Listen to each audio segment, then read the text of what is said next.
Good morning friends. 8th Tamil இயல் 5ல் தமிழர் இசைக்கருவிகள் அப்படிங்கிற இந்த லெசன் பார்க்கலாம். இப்போது இசை அப்படிங்கிறது குரல் வழி இசை, கருவி வழி இசை அப்படின்னு சொல்லி 2 வகையாக சொல்கிறாங்க.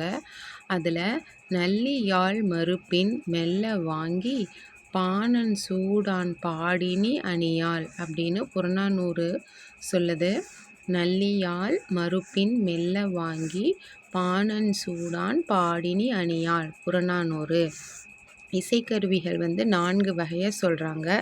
தோல் கருவிகள், நரம்பு கருவிகள், காற்று கருவிகள், கஞ்சக்கருவிகள். தோல் கருவிகள், நரம்பு கருவிகள், காற்று கருவிகள், கஞ்சக்கருவிகள். அதில் ஃபஸ்ட்டு ஒன் நம்ம உடுக்கையை பற்றி பார்க்கலாம்.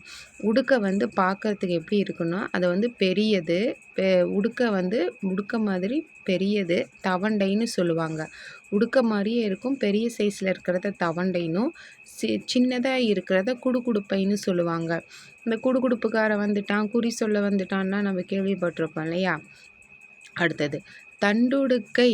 தண்டுடுக்கை தாளந்தக்கை சாரா நடம் பயில்வார் அப்படின்னு சம்பந்தர் உடுக்கையை பற்றி பேசுகிறாரு.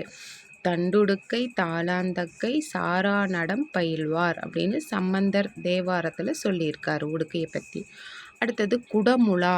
குடமுழா அப்படின்னா 5 முகம் இருக்கும். பானை மாதிரி இருக்கும், அதில் 5 முகம் இருக்கும். அதுக்கு இன்னொரு பேர்